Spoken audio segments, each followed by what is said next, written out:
Okay, well, thank you very much for having me. I'm delighted to be here. My name's Richy Thompson. I'm the Director of Public Affairs and Policy at Humanists UK. Humanists UK is the national organisation for non-religious people. It brings non-religious people together to develop their own views, helping people to be happier and more fulfilled in the one life we have. So the kinds of things we do are ceremonies, weddings and namings and funerals, pastoral support in hospitals and prisons and elsewhere, education work, and also campaigning.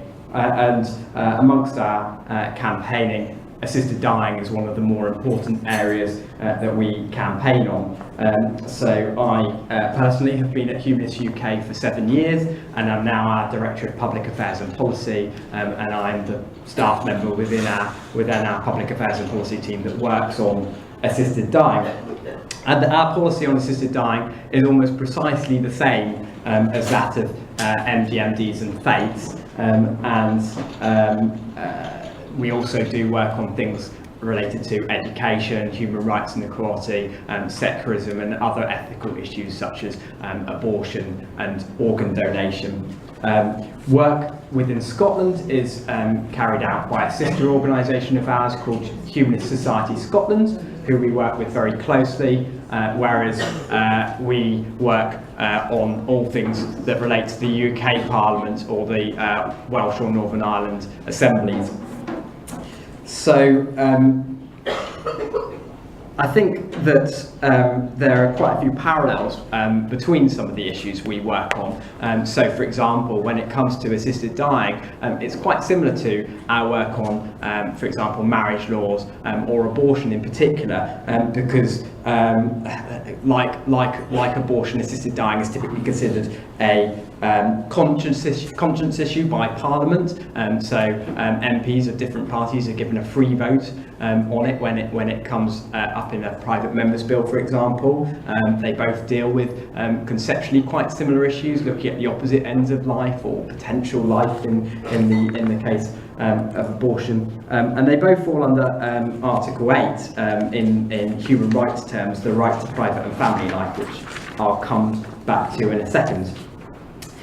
So to be clear right from the start, I am not myself a lawyer. I don't have any legal training, and I'm also not a medic. I don't have any medical training. I work in public affairs and policy, so I work with Parliament, with the wider civil society, with the media, with different civil servants in various government departments, and with our lawyers indeed, to play our part in the various ongoing legal cases.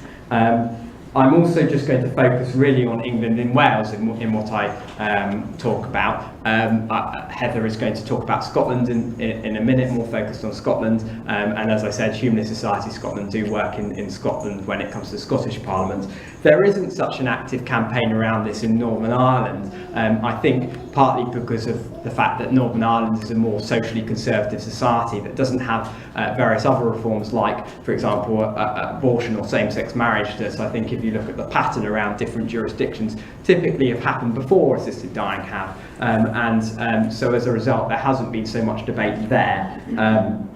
But England and Wales, of course, is a place where there is a very lively debate within Parliament and through the courts, and so that's what I'm going to focus on. So to start off with a bit of background, I thought I'd just provide a little bit of legal background. This may feel like a slightly technical thing to do in some ways, but actually, I don't know how many of you have ever read Article 8 of the European Convention on Human Rights. So here it is. Article 8 is the right to respect for private and family life, and it's got two bits to it.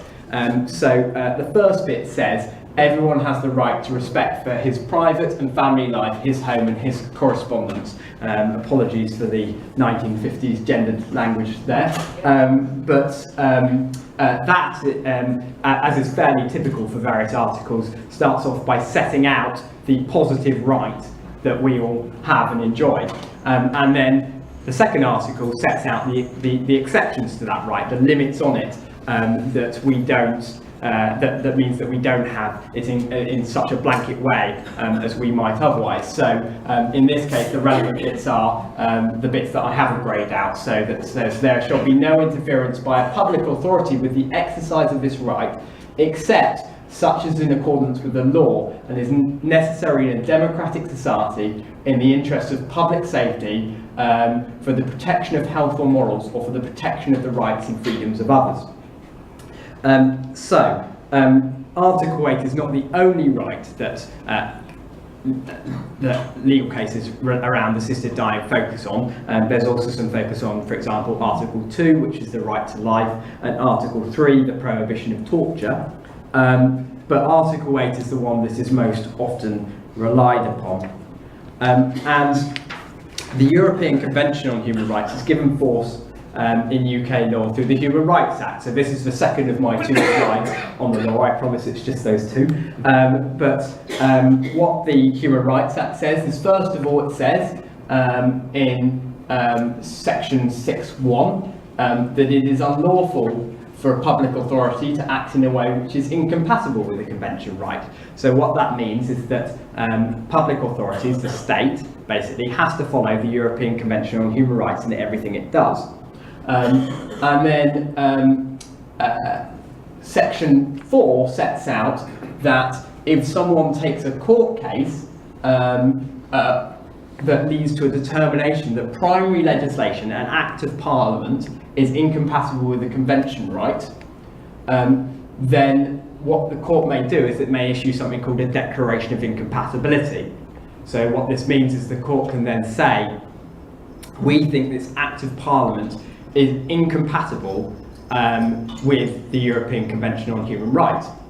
Now, as the bottom bit there says, a declaration of incompatibility does not affect the validity, continuing operation or enforcement of the provision in respect of which it is given, and is not binding on the parties to the proceedings in which it is made. So such a declaration that the European Convention is out of step with the Act does not then force Parliament to pass new legislation to fix that incompatibility. There's no compulsion to do so. However, it's worth being aware that this is nonetheless treated as a very serious matter, and in every single case where there has been a declaration except one, Parliament has then always gone on to do that. And that one exception is prisoner voting. So that's what the whole controversy about prisoner voting is all about, in that there was effectively a declaration like that, and the UK Parliament has not passed any legislation. But what this basically means is that if someone takes a case to court and says that the illegality of assisted dying in this country is out of step with, say, Article 8 of the European Convention on Human Rights, if the court agrees, it can make one of these declarations of incompatibility, and the consequence of that will be, well, the court isn't, well, the state isn't then obliged to act, but it almost certainly would, and the general expectation is that it would, and this would be a very strong steer to the UK Parliament to then step in and pass a law to make assisted dying lawful. So I'm going to go through a bit of the history now of the various legal cases to bring us all up to speed, and we can see how things have kind of gradually progressed over time through them. On the left here is Diane Pretty. I decided to put a picture up next to her on the right of Diane Munday because I think she's a really interesting person, actually. She was the General Secretary of the Abortion Law Reform Association in 1967 when the Abortion Act was passed, and so was instrumental in that progressive reform. But then, 35 years later, in 2002, found herself as the carer to Diane Pretty, the first person to take a prominent legal case on assisted dying in this country. Diane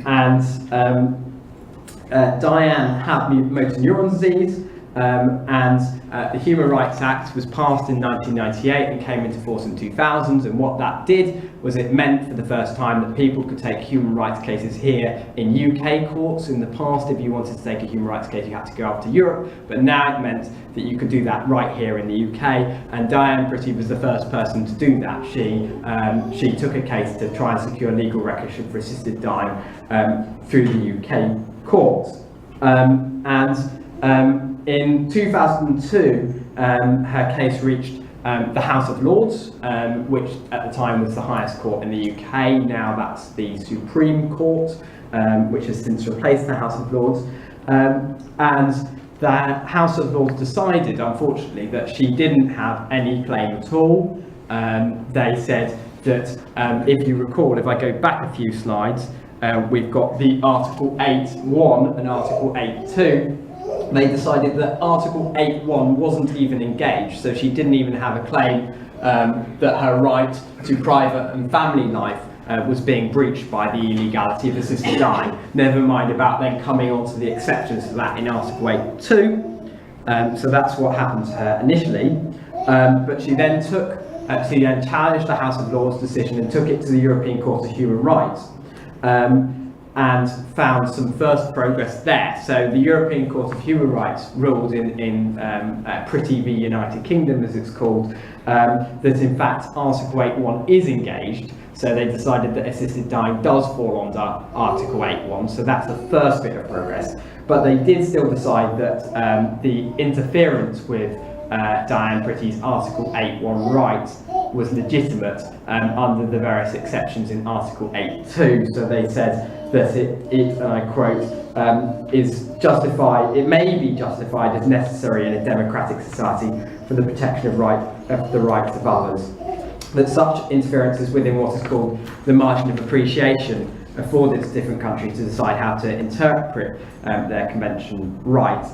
Now, the reason they found this was not because they did a big assessment of the facts in the UK. They don't really do that. They only really look at the law, and they leave primary findings of fact to the UK courts. But they simply found, and I quote, that the government has stated that flexibility is provided for in individual cases by the fact that consent is needed from the Director of Public Prosecutions to bring a prosecution. It does not appear to be arbitrary to the court for the law to reflect the importance of the right to life by prohibiting assisted suicides while providing for a system of enforcement and adjudication which allows due regard to be given in each particular case to the public interest in bringing a prosecution, as well as the fair and proper requirements of retribution and deterrence. In other words, the lack of prosecutions in some circumstances was part and parcel of why the current law was found then by that court to be legitimate. But it was found in a way which made it clear that the court primarily relied upon the UK courts themselves to make the findings of fact, as I said a minute ago, around the prosecution approach. Therefore, it didn't preclude the UK courts themselves from subsequently doing a deeper dive into the issues at hand, the kind of approach to prosecution, for example. Over the lack of certainty as to when prosecution might or might not be brought, and coming to a different conclusion. Incidentally, I saw Diane one day at an event last year. She had a quite busy year for her because, of course, last year was the 50th anniversary of the 1967 Abortion Act. She is a patron of Humanists UK. I went over and started talking to her about assisted dying, in fact, and she said that she thought that this is a great unfinished social reform of our time, essentially. So she sees this as really important. The next person to bring a case was Debbie Purdy. So Debbie had multiple sclerosis, and picking up on the decision in Diane Pretty's case, she argued that, I see what that decision said, but there's a lack of clarity around when the Director of Public Prosecutions would or would not prosecute someone who assists another to die, and she said that lack of clarity is itself unlawful. So she took a slightly more targeted case looking at the fact that there isn't any clarity there. So Debbie is on the left, and on the right is the person who was the Director of Public Prosecutions at the time, Sir Keir Starmer, who of course has since become an MP and is now, as I'm sure you all know, the Shadow Brexit Secretary. After he entered Parliament in 2015, Keir quickly joined the all-party parliamentary Humanist group, which is a group of about 100 MPs and peers to which Humanists UK provides a secretariat. And in the Commons, he has personally since spoken out in favour of making assisted dying legal. Now, Debbie actually won her case in the House of Lords in 2009, and so in 2010, the Director of Public Prosecutions was forced to publish his policy for prosecutions in respect of cases of encouraging assisted suicide, as it's called. So this document now sets out in some detail when the Director of Public Prosecutions will prosecute someone who assists another to die. And it includes a list of 16 public interest factors tending in favour of prosecution, and a further 6 factors tending against. And these include, the 6 against include that the victim has reached a voluntary, clear and settled and informed decision to commit suicide, and the suspect was wholly motivated by compassion. So this does provide some guidance as to when prosecution will and will not be brought. However, it does of course still fall very short of certainty. You're still having to subject yourself to police questioning after engaging in such an act. In fact, one of the factors tending against is that you immediately go and hand yourself in after you've assisted someone to die. Never mind about asking loved ones to do an act, a quite difficult act in assisting someone to die that should be more properly carried out by medical professionals in a much more safe environment that doesn't require someone who's close to you to go through that. Which brings me on to my next case, which is the case of Tony and Jane Nicholson and Paul Lamb, now getting more recent. So on the left we have Tony and Jane, and on the right we have Paul. Tony had locked-in syndrome, as I'm sure we all remember, and he decided to take a new case more directly challenging the fact that he wasn't allowed assistance to die, a bit more like what Diane Pretty did. It was clear, he argued, that he met the DPP's factors against prosecution, but there still wasn't any certainty or any right for him to die or to be assisted in doing so, or any mechanism by which he could do so. And so for that reason he took his case. Tony regrettably lost his case at the High Court and subsequently died 2 weeks after the decision came back in 2012. So his wife Jane took over in his stead, arguing that her right to family life had been disrupted by the fact that he wasn't able to have an assisted death. And Paul Lamb also stepped in and came in with Jane Nicholson, and they took this case together. So Paul is someone who is severely physically disabled as a result of having a car accident in the early 90s. He is able to move one of his arms and everything from the neck up, but otherwise can't move and is in constant severe pain. Having said that, his pain is not so severe that he wants to have an assisted death now, and he says quite happily that he may not want it for another 20 years, but he anticipates that because of the situation he's in, that is something that he will almost certainly one day want when his pain gets worse as he gets older.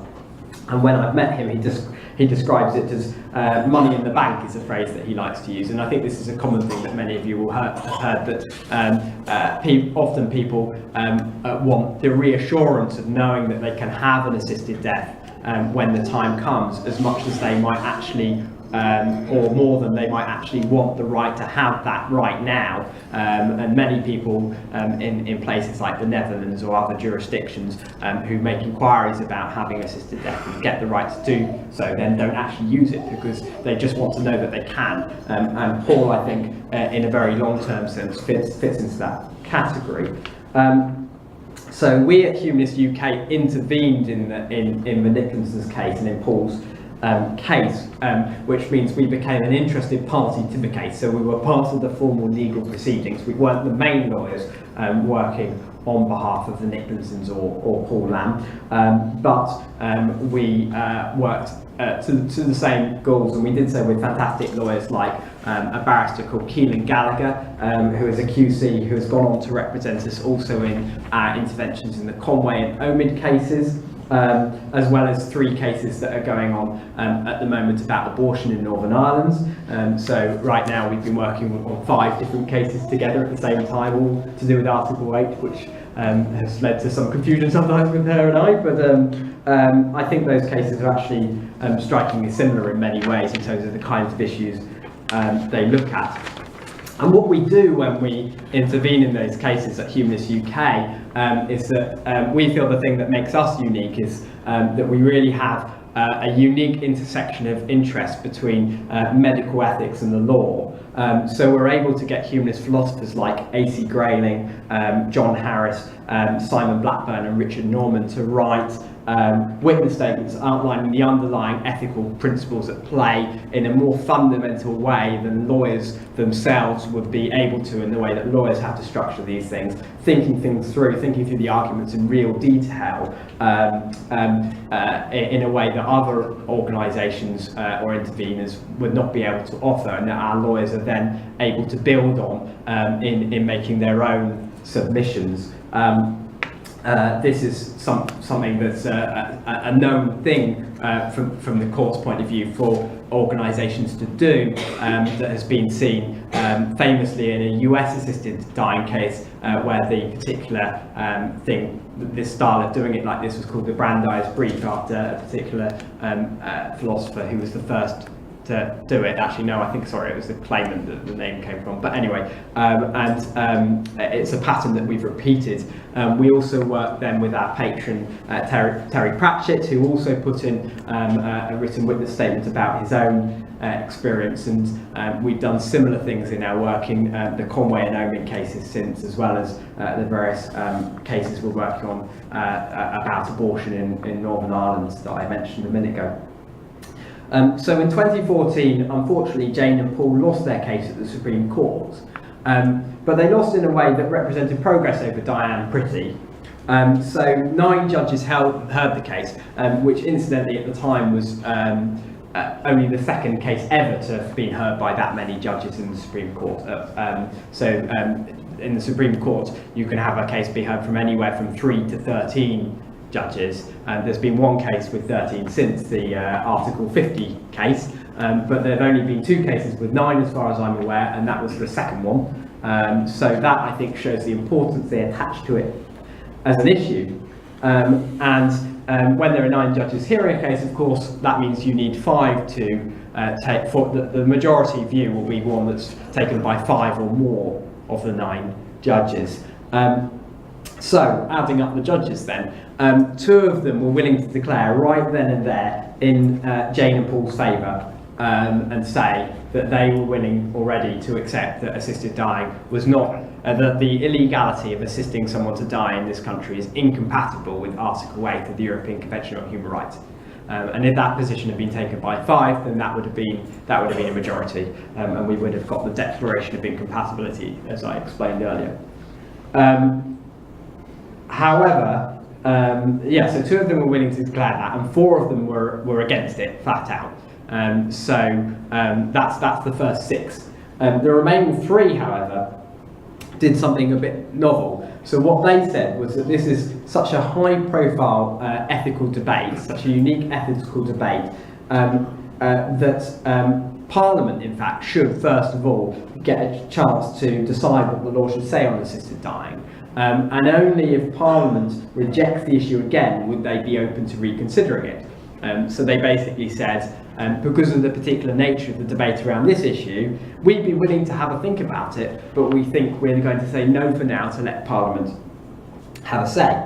And they did so in part in the knowledge that, as I'm going to come into in a second, Lord Faulkner had at the time a private member's bill on assisted dying for terminally ill people going through the House of Lords. Neither Paul nor Tony are terminally ill, so the bill wasn't directly looking at either of their circumstances. But anyway, that's what they decided.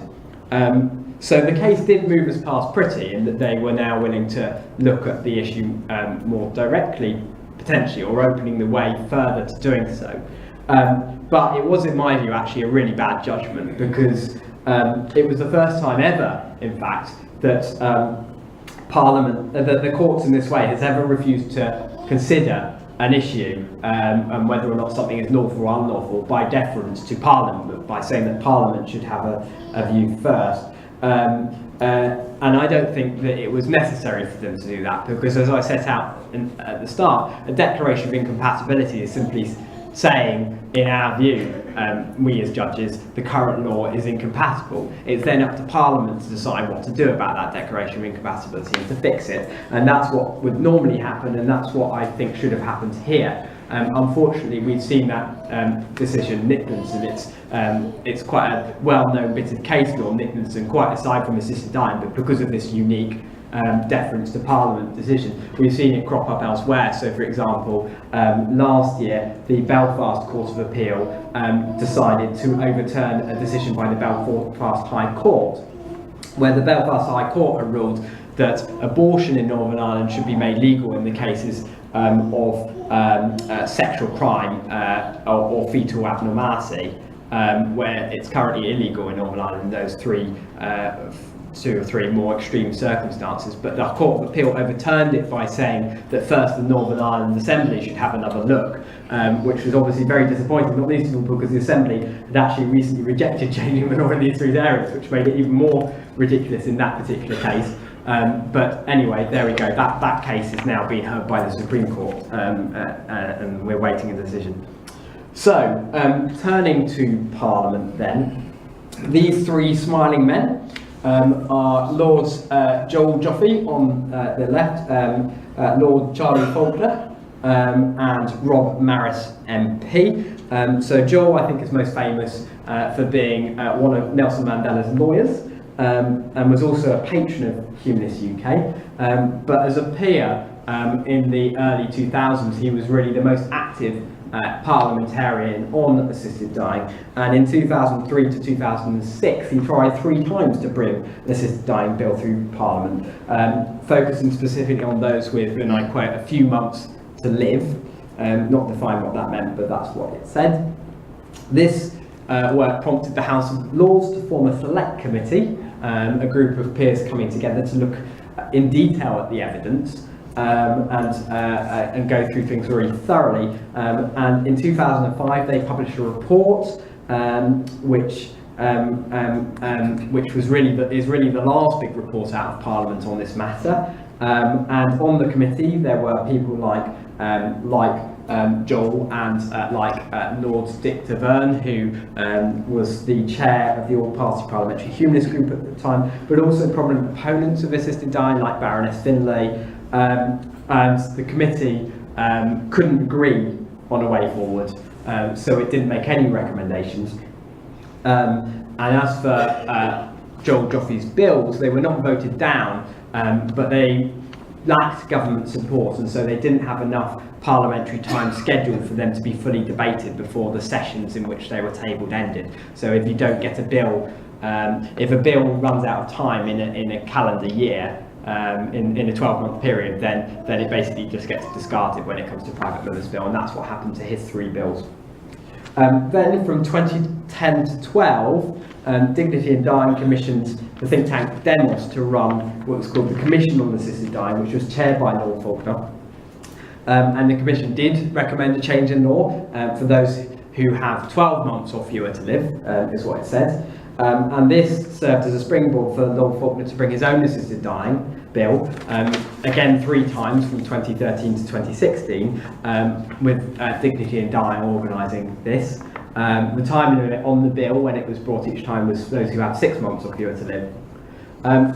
The bill made the most progress of in fact, I think any bill on assisted dying in Parliament when it had its second reading in 2014 and actually passed that second reading. A majority of Lords voted for it to go through at second reading, which is the most significant progress that's happened in Parliament.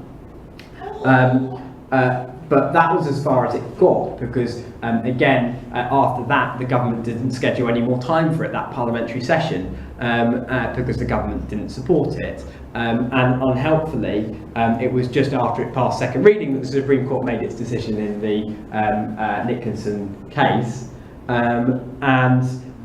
So that was what happened to that bill. It made a kind of significant bit of progress, but ultimately didn't get any further.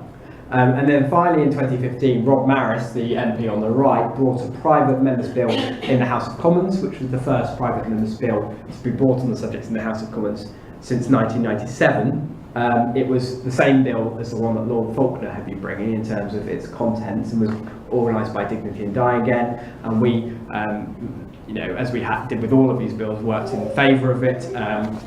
Not going as far as we would want to see, but nonetheless still progress. And so we would brief MPs and peers in the all-party parliamentary humanist group to say we would go further than this, but we think it's still worth supporting.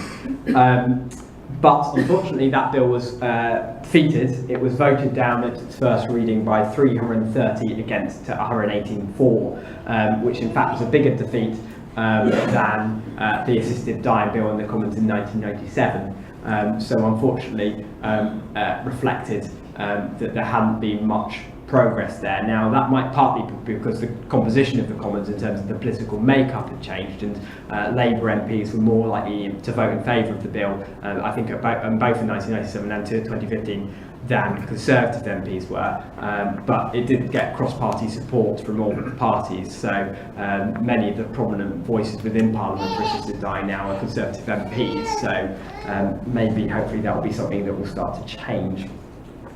So finally, in terms of my chronology, that brings me to the current cases of Noel Conway and Omid T. So Noel, as I'm sure most people here know, has motor neuron disease, while Omid has multiple systems atrophy.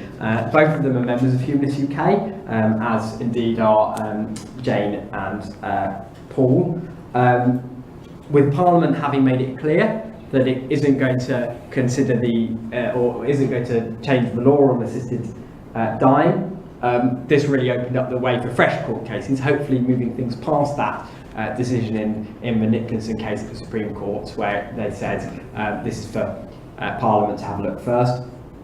The reason for there being two court cases is, of course, because the Conway case is actually for the first time out of all of these cases being organised by Dignity in Dying, and as such the lawyers are proposing a scheme that just limits what they want to see to those with 6 months or fewer to live, mirroring the recent bills, which would mean that what they're arguing for is more limited than what Tony Nicholson or Paul Lamb or indeed Omid would require themselves. And so that's why the Omid case has been brought to keep things open to those who have wider circumstances.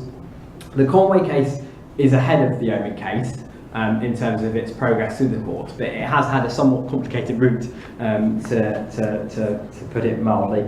So the first thing that happens when you bring a court case is that you have to get permission to have your case heard, for your case to have a full hearing before the court you're bringing your case to, because so first of all, judges will decide, well, is this case even arguable at all? And only if they decide that it is, will they then go on to give it full time.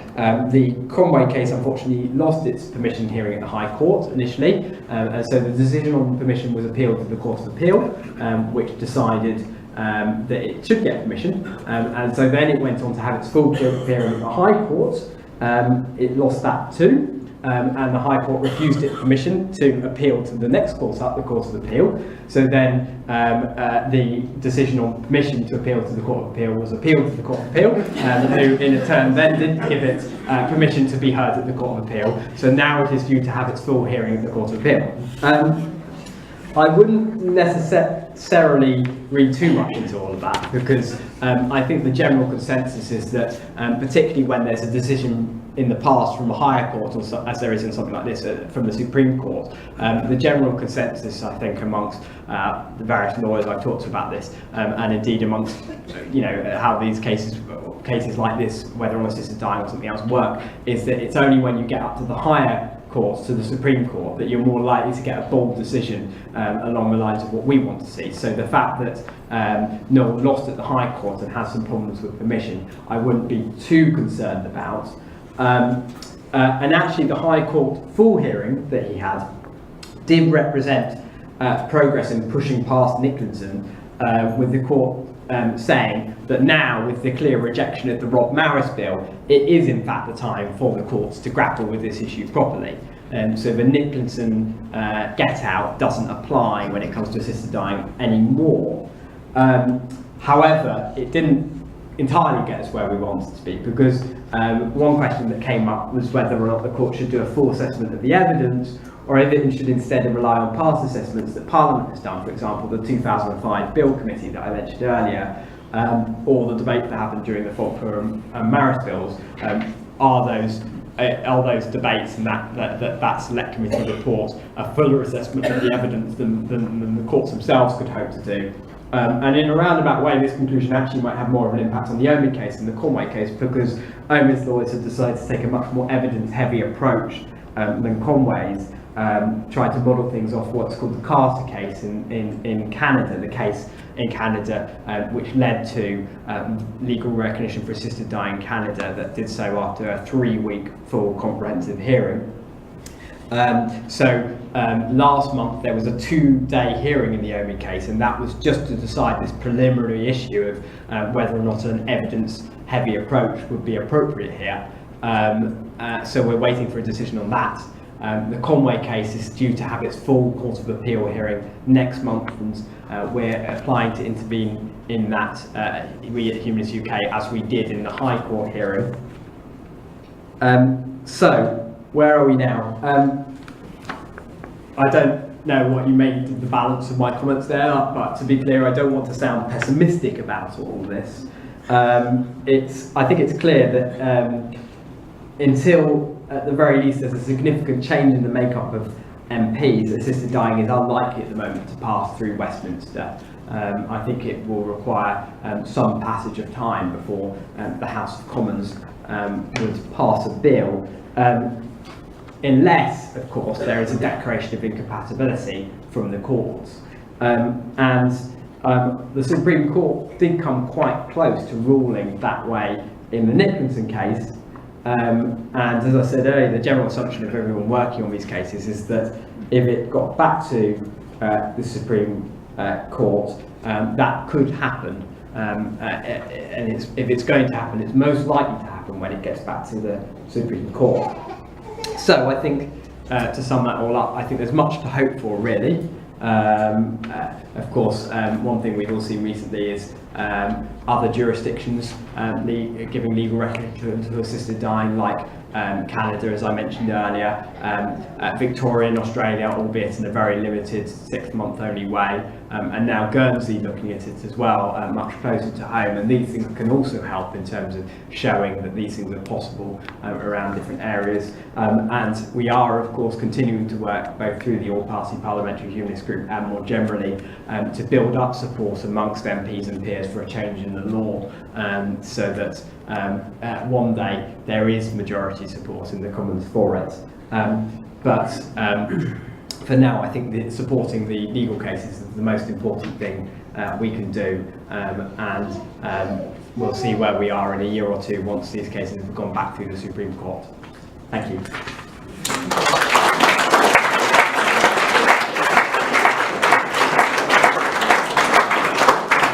Questions? Yeah. Or do you want to do questions at the end? I don't mind. Shall I take this? So, is this working? Thank you for that really interesting talk, Richie. There's a lot of detail in these legal cases. It is interesting to follow through how things have gone, and also to get a feel for where we might be going in the future. We've got time for one, maybe two questions at this stage. before we hand over to Heather, and then hopefully after Heather's talk we'll have some more general time for questions. So has anybody got a particular question at this stage, or do you want to leave questions to the end? Let's do one here. If you've got time, I'll come up to you. Before my daughter died, she was working for Act for the Act, which is to protect the Human Rights Act. Yes. Because once we leave, once Brexit comes in, then the Human Rights Act will be at risk. Yeah. Where do you think that stands? Yeah, the government has said that it's not going to look at repealing the Human Rights Act, of course, as you said, until after Brexit. So it's parking that for now. It is concerning that they want to repeal, that the government wants to repeal the Human Rights Act. It mainly says it wants to do so by criticising certain perceived rights that people have through the Human Rights Act. Although actually I think most of that criticism, first of all, of course, a lot of this is somewhat, is quite misguided in that it's criticism that isn't really fair, like, well, we weren't able to deport this person because of the Human Rights Act, when actually often that kind of, you know, if you delve into the details, what's being alleged there doesn't really pan out to reflect what was said. But secondly, because no one has proposed to pull out of the European Convention on Human Rights, and in fact the criticism is actually really criticism of the European Convention, not the Human Rights Act itself, because all the Human Rights Act does, to be clear, is just take the European Convention and put it into domestic law, so that people, before the Human Rights Act passed in 1998, if you were a UK citizen and you want to allege that your human rights have been breached, you had to go off to the European Court of Human Rights.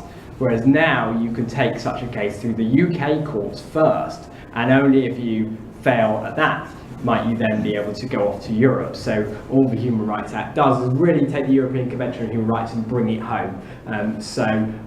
From that point of view, I can't really see how you can change it, particularly without, if you don't plan to pull out of the European Convention, which I really don't think we should do. Obviously that would be a complete disaster, both in terms of human rights protections and in terms of the message it sends to other countries around the world with much worse records on human rights. So I think it's really important that we don't see our human rights settlement weakened.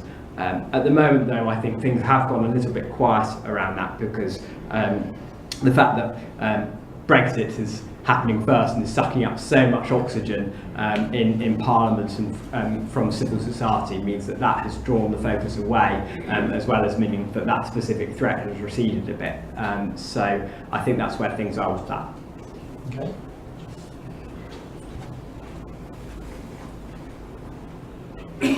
My question follows now. From what you were saying about the changes of getting the law changed in the UK, you were almost defining a declaration of incompatibility as the victory post. So you think that's where we've got to get to.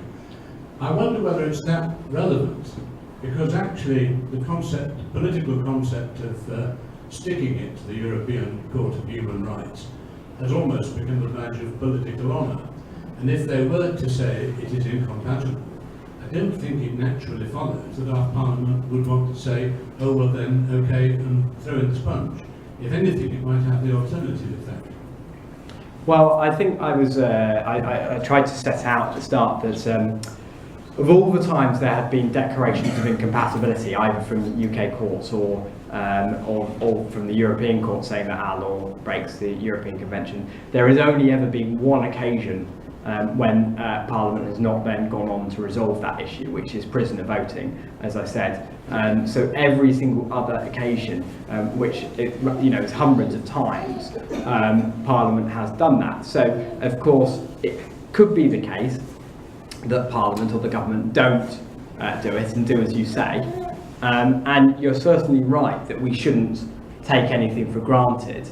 But I expect it probably would do that, and I think particularly when it comes to ethical issues like this one, where you get, say, politically stuck because of powerful actors on one side, but even though public opinion as it is here is massively in favour of change, having something like the courts come in and give you a little bit of a nudge can lead to things becoming unstuck. But you're completely right, though, in general, that we shouldn't be complacent and just rely on the courts, which is why it's so important that in parallel to court cases, we continue to do public affairs work through Westminster to build up support from MPs and peers, so that if we get to the point where we do have that declaration of incompatibility, we're then able to use that support to immediately show that this is a significant, this has got significant vocal support within both houses of Parliament, and therefore help kind of get it over the line, have Parliament ready to do that.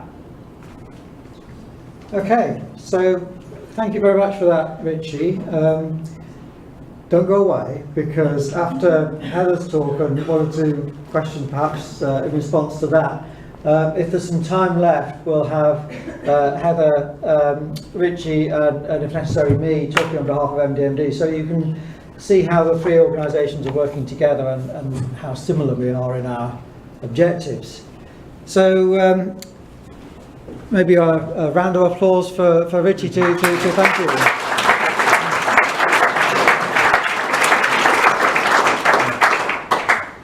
So now I'd like to introduce Heather Williams. Heather, as I said earlier, is standing in for Amanda. So thank you for agreeing to do that. You got us out of a bit of a hole, but that's great. So over to you, Heather. Thank you. So as Phil says, Amanda is imminently due her baby and therefore was unable to be here today. And she asked me to come along and talk to you about the work that Friends at the End are doing, and particularly the work that we're doing in Scotland to try and move the case forward for assisted dying legislation. So Friends at the End are an organisation that was set up in 2000 by Dr. Libby Wilson, and it's interesting what Richy was saying about Diane Pretty's carer and her background. Because Libby was involved in the family planning movement in the 1950s. She set up the first family planning clinic for unmarried women in London, and then moved up into Scotland in the 60s and was involved in family planning for women in the Glasgow area. So there's interesting parallels there as well. So yeah, the organisation was set up by Libby Wilson, Dr. Libby Wilson in 2000, and a number of other colleagues who are still involved in the organisation. In fact, I can see one sitting right in the front. So, and in terms of our aim, this is what we are campaigning for, what we would like to see.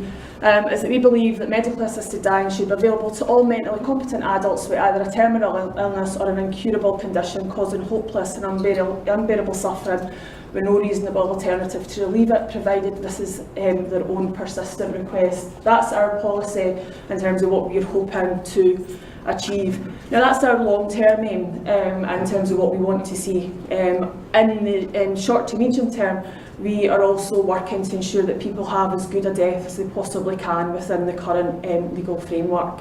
To that end, we have been doing some work around advanced directives, which I'll talk about in a little bit. Current law in Scotland, as hopefully most of you are aware, law in the legal system in Scotland is very different to the system in England and Wales. It's a devolved issue, so it's dealt with by the Scottish Parliament.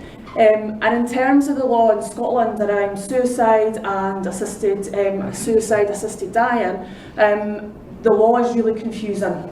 Unlike in England and Wales, we don't have the Suicide Act, as in we don't have anything equivalent to that.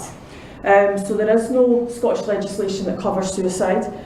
We assume that it's illegal, although there is nothing to say for definite. And unlike in England and Wales, we don't have any guidelines from the Lord Advocate. In fact, the Lord Advocate has consistently refused to provide any guidelines in Scotland around assisted dying and what the outcome would be for someone who helps someone to end their life. And the case law is minimal and it's confusing. We've had a couple of cases recently in Scotland. We recently asked through Jackson Carlaw, one of the MSPs in the Scottish Parliament, the Lord Advocate, if they would provide guidelines, because there's been 2 recent cases. One was Ian Gordon, who was a man who helped his wife to die in Troon. He was in court and pled guilty to culpable homicide in October last year, and he was sentenced to 3.5 years in jail. This was appealed, and the sheriffs who reviewed this basically admonished him. So they quashed his jail sentence and admonished him, and says that was due to exceptional circumstances. And we also had the case in January this year of Suzanne Wilson, who admitted again culpable homicide of her husband, and she was allowed to go free by the sheriff in that case. So the difficulty that that we've got is that there is no definitive guide, and it's up to we're leaving it to our justice system, we're leaving it to our sheriffs, who at times are taking a compassionate response, but actually we know that our justice system's not perfect, it's not blind. There's biases within the justice system. So and that's, I don't think it's, we don't think it's fair. As I say, we worked with Jackson Carlaw, who's vice convener of the cross-party group on end-of-life choices, to put a series of questions in. And we got him to put in a parliamentary motion, which received quite a lot of cross-party support. But again, the Lord Advocate came back and says that he would not provide any guidelines. So the situation in Scotland is, as I say, different, and it's not clear, and it's a bit of a mess, to be honest. So in terms of what's happened in Scotland, hopefully most of you will know that there's been 2 attempts at law reform in Scotland. So in 2010, Margaret MacDonald brought forward the End-of-Life Assistance Bill, which basically looked to introduce assisted dying where, for those where it had become intolerable through a progressive degenerative condition, a trauma or a terminal illness, to seek a doctor's help in dying.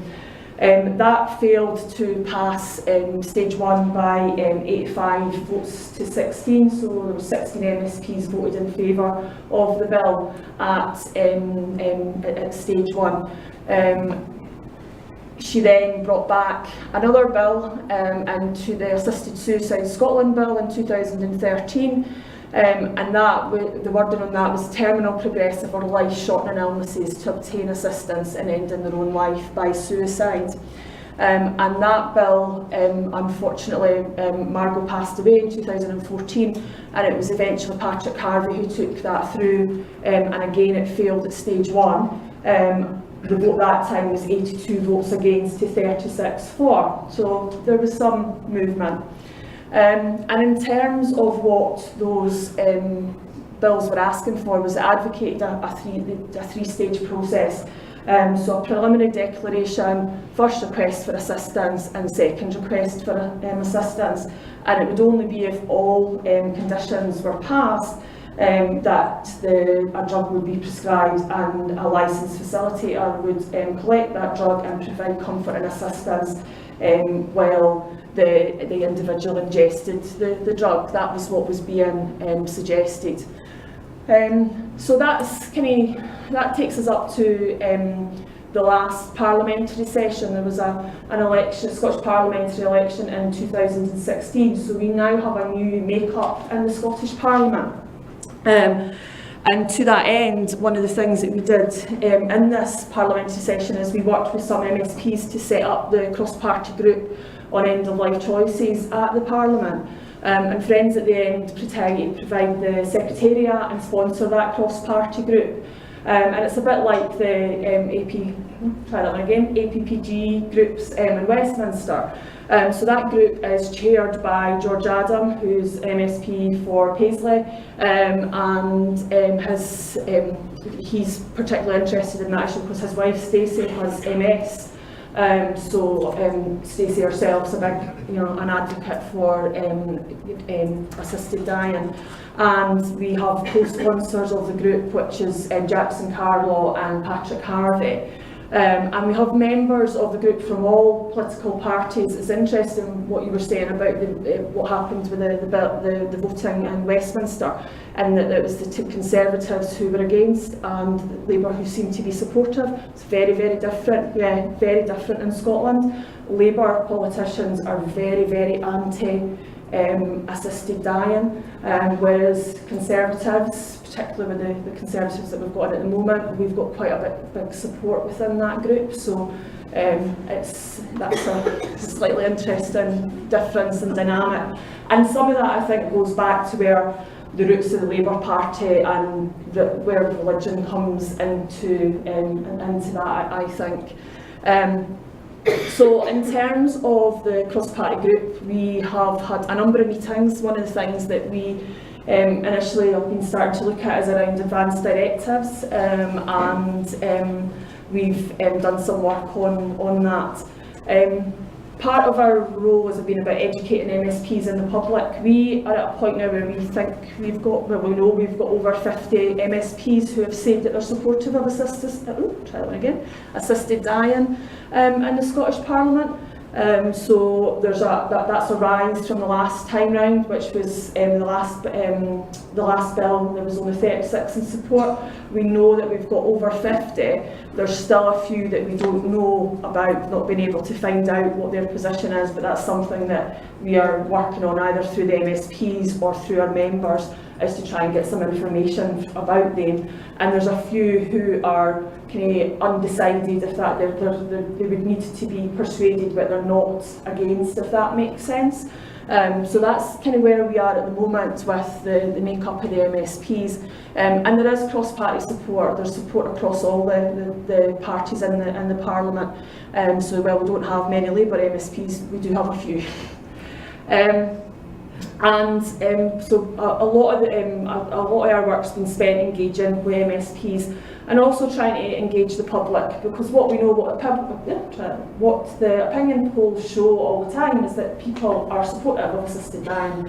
Latest Scottish specific opinion poll was published in the Times earlier on this year in February, showed 75% of people in Scotland were supportive, and that was across every political party.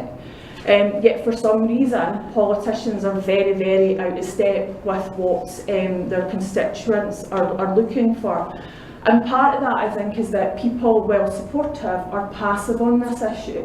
On the whole, people aren't active. It isn't something they're necessarily talking about. It isn't necessarily something that they're lobbying or speaking to their MSPs about. And that's something that potentially we need to look at how we change, is how we make this more of a live issue. And that's difficult because, let's face it, none of us really like particularly thinking about death or talking about death, even though it's something that's going to come to all of us and we can't avoid it. It's not something that we talk about on a regular basis. People shy away from the subject. So we've been doing some work around that, and to that end we're organising for Good Death Week. We've got a few things that we're doing around that, and just trying to raise awareness that way as well. We've also been involved in supporting case law. So in the Omid case, Amanda has provided written evidence. She has helped get witnesses for the case, and we were also involved in supporting the Paul Lamb case as well. And in Scotland, Friends at the End were heavily involved in the Gordon Ross case, which is the only Scottish case on assisted dying that's actually been through the Scottish courts. So we're heavily involved in that part of it as well. We've also been working around advanced directives. Unlike in England, where advanced statements have statutory basis, in Scotland they don't. The Adults with Incapacity Act, which is the legislation that governs us in Scotland, was one of the first pieces of legislation that the Scottish Parliament passed in 2000 after the Parliament was set up in 1999. And also the Scottish Law Commission at the time had recommended that advance directives be made statutory. It was felt it was too contentious an issue for the Parliament to deal with in its first year, so they copped out basically. They didn't want to deal with any backlash of being accused of bringing in assisted dying through the back door and things like that. So we've been working to try and get that changed, and the Scottish Government have just issued a consultation on the Adults with Incapacity Act, and what we managed to do is we managed to get them to ask a question about advance directives in there, and whether there needed to be a change in relation to the legal basis for that. And we're hopeful that the responses will come back that there does have to be, and we think that will give, in terms of current framework and current legal options, that will improve the situation in Scotland. The other thing, as well as making them statutory, that we're asking for is that there needs to be a central registry for them, because at the moment we think there's no Scottish specific research, but we think 2 to 3% of people in Scotland have advanced directives, but there's nowhere that these are actually held. And that obviously creates problems, but also that there needs to be a push by the government to say to people, actually, these are important things. These actually, most people are under the misconception that if something happens to them, that their family, that their next of kin will get a say. Well, actually, the doctors don't have to take family views into account when they're making decisions. So unless it's written down by you, then it's up to the doctors to decide. And most doctors' duty is to keep people alive. So we feel one of the things that we're asking for part of this is that there needs to be training for doctors and associated professionals, but there also needs to be an awareness raising campaign around this. And there has been some work done in Scotland in terms of anticipatory care planning, and we think that will be something that we can will help take this forward as well. And the other thing that we're doing is we've set up some local groups.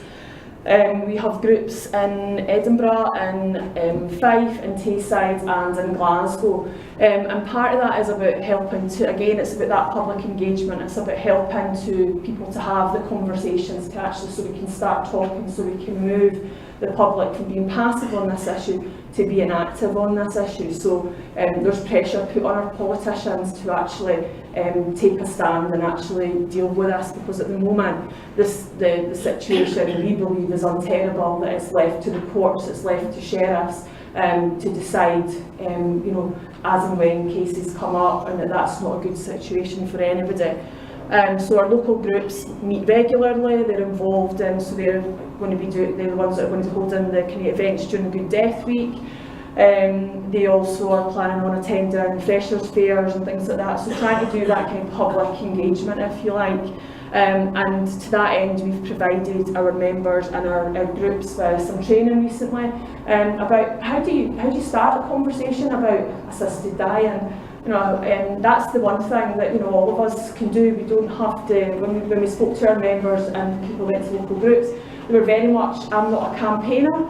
And it's like, you don't have to be a campaigner. All you need to do, all we're asking you to do, is to talk to people about it. Yeah, you don't need to be involved in formal campaigning necessarily, but what each and every single one of us can do is to be starting the conversation. So we've provided some resources to our members and some training for our local groups around how we do that, how do we start that conversation, and how do we deal with the difficult questions. So how do we deal with the sanctity of life? How do we deal with this will affect the vulnerable? How do we deal with the difficult questions that often people who aren't supportive of this use?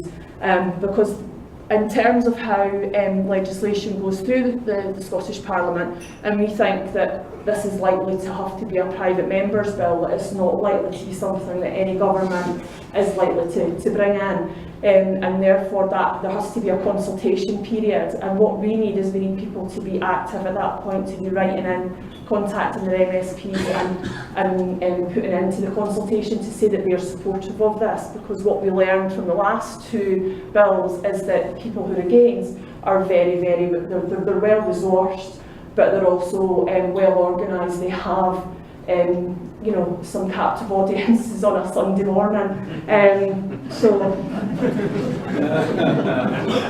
sorry, I'm looking straight at Rosie as well. I don't hold you personally accountable.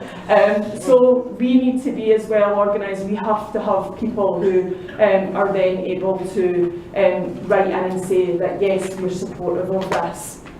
And that's the work that we're doing at the moment, is preparing the ground so that when a bill comes through, a member's bill comes through, because there will be another one, we're absolutely 100% sure of that. We're not 100% sure when it'll happen, but we know there's that one will come. That we're in a position where actually we've got people on the ground who are ready to actually say, yeah, actually, this is what I think we need. And that's where we are in Scotland. Okay.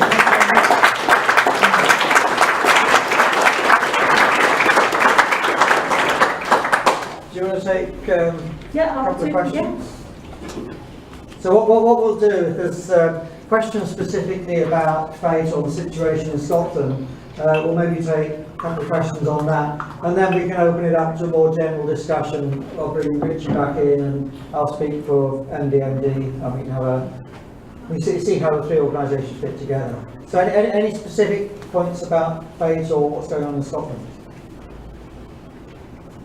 No. Well, possibly. Well, while I'm walking in your direction, we can turn it probably into... Okay, I'll try and pull it. My understanding is that fate does have volunteers who actually provide practical support.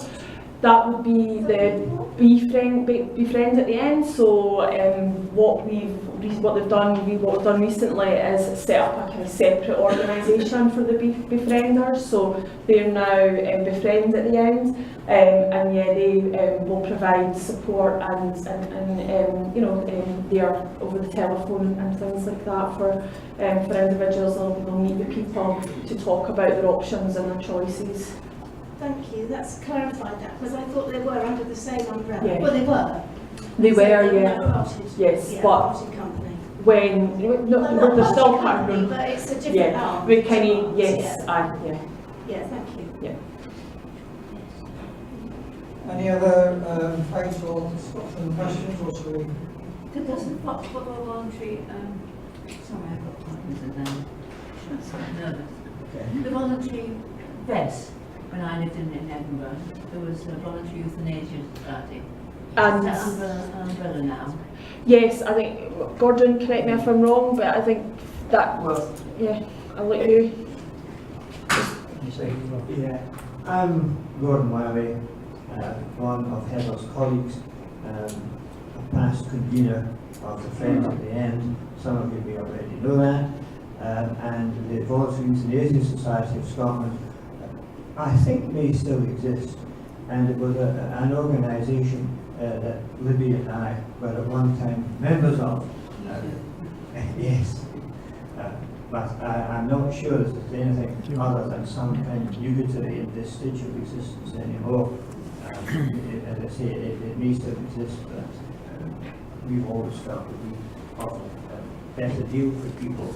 And as you say, Libby at one time was quite active in giving befriending advice. But we're concentrating now really on getting the law amended, because this seems to be a more immediate and direct way of doing things.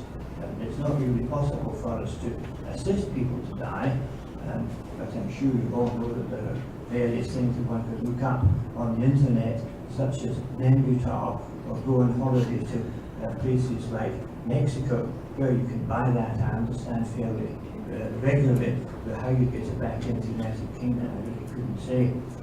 Thank you. I'll stop you at that point. Okay, so let's open it up to more general questions, and Richy, do the microphone. I thought what would be interesting at this stage is, because there's representatives of all these three organisations, just to firstly point out that the three groups are working a lot more closely together. We've been having very regular meetings over the last few months, and that's planning to continue. We're finding that basically our approach is, I dare say the word identical. We'll get one or two wrinkles, but it's close to identical. And so our three groups have a lot in common. Obviously, we've got Fate concentrating on the Scottish Parliament. We've got Humanists UK, who assisted dying is one of their campaigns amongst a whole selection of humanist campaigns. And we've got MyDeath-MyDecision, which is open to supporters of all faiths and none, but has a single objective of trying to get the law changed in England and Wales. So it makes sense for our three organisations to work together. Of course, the fourth organisation in the UK is Dignity in Dying, and their approach, as you know, is they've constrained themselves to those who are terminally ill and within 6 months of dying, which our three groups feel is too restrictive. There's too many people with things like dementia, neuron disease, or whatever examples that Richy was talking about.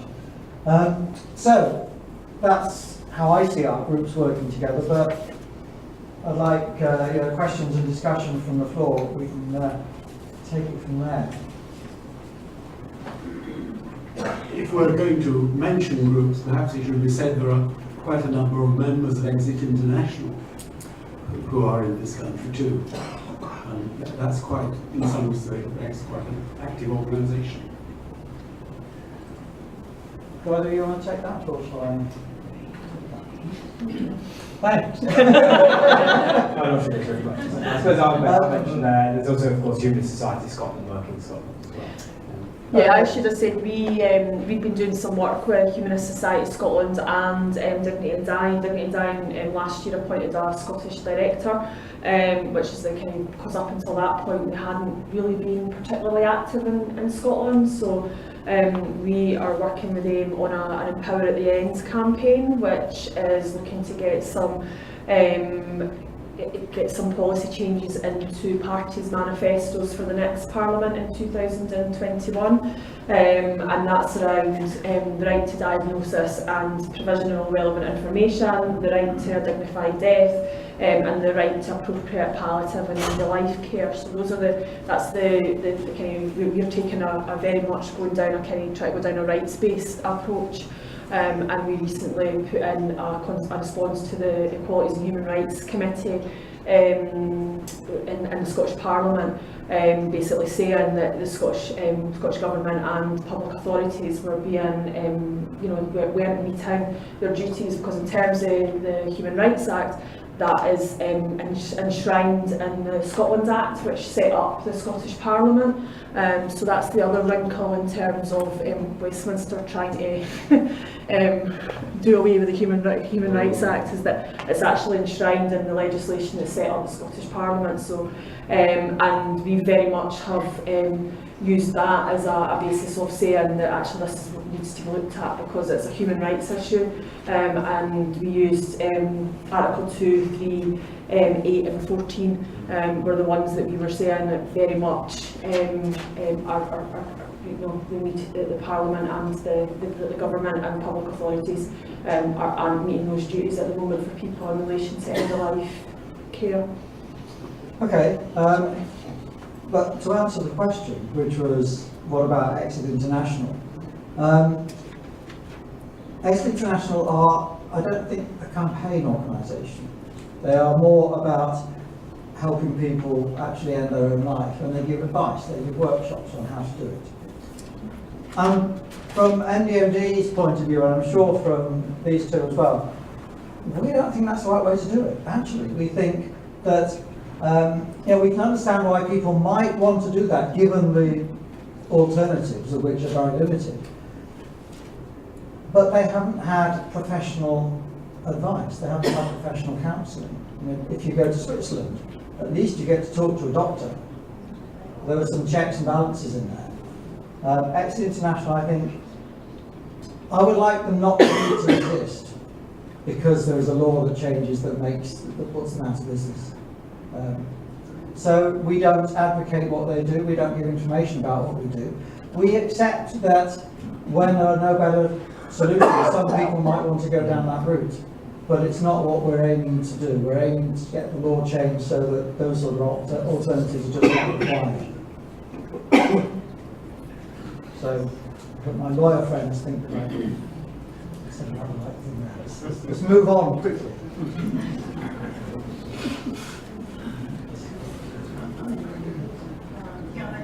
I'd like to ask a challenging question, or I'm sorry, it's a challenging issue. Another one, which is this. Listening to the two speakers, and somebody who doesn't really know the inside of what's actually happening on the ground at the moment. What struck me is that there's unlikely to be another general election until 2022.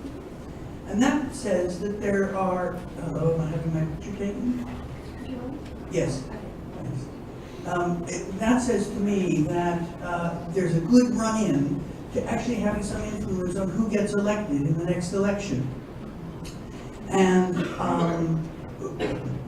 it feels to me, I'm sorry about to say this, but it feels to me like sort of banging our heads against brick walls with the current crop of MPs that we have in Westminster, not so much perhaps in Scotland, would seem to me to be something that we might not put a lot of emphasis on. In other words, what we might be doing is trying to influence two things: getting out the people from Parliament who currently are objecting, so influencing them not to be elected next time, and getting into Parliament those people who might be more sympathetic to the cause.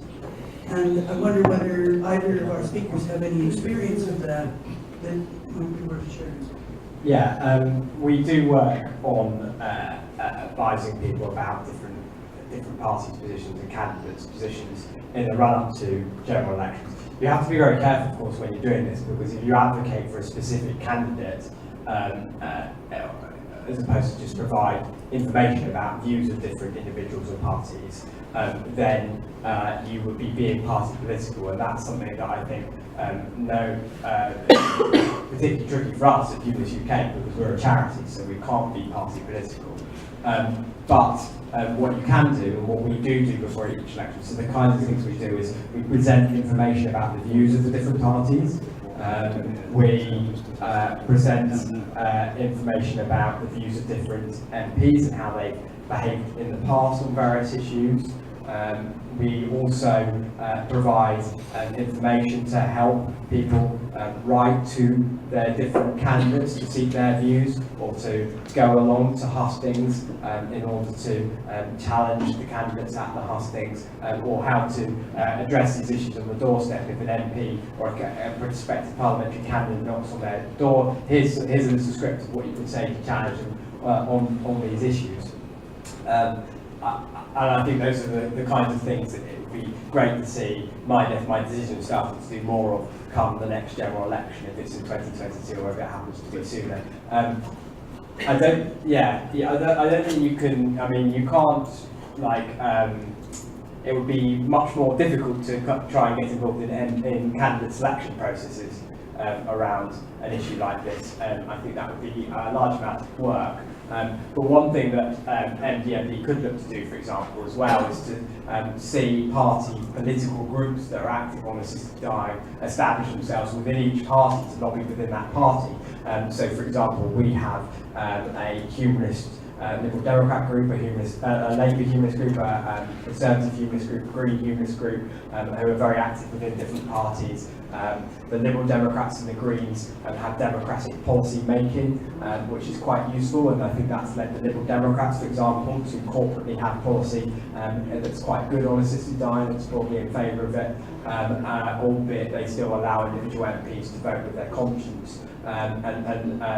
Similarly, party political groups in other parties can put pressure on. So using levers like that are things that I expect as MyDeath-MyDecision continues to grow, will employ more and more, and things that I know that Fate has already been active on in Scotland as well. Yeah, certainly as part of the Empower at the End campaign, which is the campaign that we're running with Humanists Society Scotland and Dignity and Dying, part of what we are trying to do is to get the commitment in parties' manifestos, so we'll be doing that by using the mechanisms within each of the parties to try and get it discussed and debated at their conferences.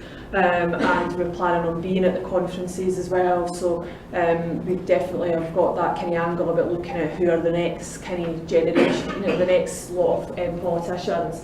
So we're doing that as well as working with MSPs that are in Parliament at the moment to see where we go next. Okay, let's have one last question, which could be here, but you've already asked questions. If anybody else wants to ask a question, Thank you. I'm conscious that this is my second question. Was there another one over there? Yeah, it was also, Well, you take it. No, you go ahead. Okay. As quickly as I can. Is this on? Yeah. Right. The law hasn't really changed much in the past 5 years, and probably in reality isn't going to change greatly in the next 5 years either. But medical practice has changed in the past 5 years to a very significant degree, specifically the availability of patients' records. If you want to go to Switzerland, to use Dignitas or somebody like that, as an end-of-life facilitator, they have got their own standards, and in order to comply with those, they will ask you to bring with you your medical records. They are your property. But now, if you ask your doctor for your medical records, please, the doctor is probably going to be obliged by his own insurance company to say, why do you want them? And if you say, because I'm going to go to Zurich, he will be in breach of his own professional indemnity policy if he gives them to you. Now, that is relatively new, and I don't think there's anything that Parliament itself could do about that. The people who could do something about it, obviously the insurance companies or the BMA, but it's a totally different branch of lobbying, and one that could potentially be much more productive than concentrating on MPs whose minds are probably set for the time being. I haven't come across that specific issue before, and that's quite interesting. I mean, obviously they are on one level obliged to give it to you because of data protection laws and it being information labelled about you. But yeah, there are obviously problems here, and there are problems more generally, as you were hinting at, with the position of many of the royal colleges and the British Medical Association, for example, that are at best neutral, but more likely, unfortunately, against assisted dying. There has been a lot of debate, as I'm sure lots of people know, within the BMA in particular about this over the years. So 1 year it shifted its policy after a protracted consultation and period, and then a debate at its annual conference. It shifted its policy from opposed to neutral, which was great. But then, unfortunately, the next year, the president had changed to someone who's personally against it, and that individual then very quickly, after a much shorter debate, shifted it back to opposed. There has been a renewed debate over the last few months, somewhat prompted by the British the BMJ. You may have well seen that, and there does seem to be more interest within the medical profession for reform in this area, but I think you're probably right in essentially what you're saying, that it seems to be a sensible step to take as a preliminary step to try and move various medical bodies more in favour before turning attention to Parliament. That's why it's really important that any medical professionals who are in favour of assisted dying get together and advocate towards that end. Dignity in Dying have got an affiliated group called Healthcare Professionals for Assisted Dying that focuses on doing that, although of course again they're somewhat limited in their policy. I mean, certainly in terms, one of our new council members is a retired doctor, and he is looking to set up the group. In fact, I think he's meeting Colin next week to try and set up a medical professionals for assisted dying that obviously has a wider policy than the Dignity in Dying's group has. But I mean, in terms of access to your records, under the new GDPR regulations, doctors can't refuse to share information. So, Yeah, I mean, if anybody has personal experience of having difficulty getting their medical records, do let us know. It's the information that we can use to try and further the campaign. So, I'm sorry we can't take any more questions, we've got to move on. please, thank you very much, Richy and Heather, for really interesting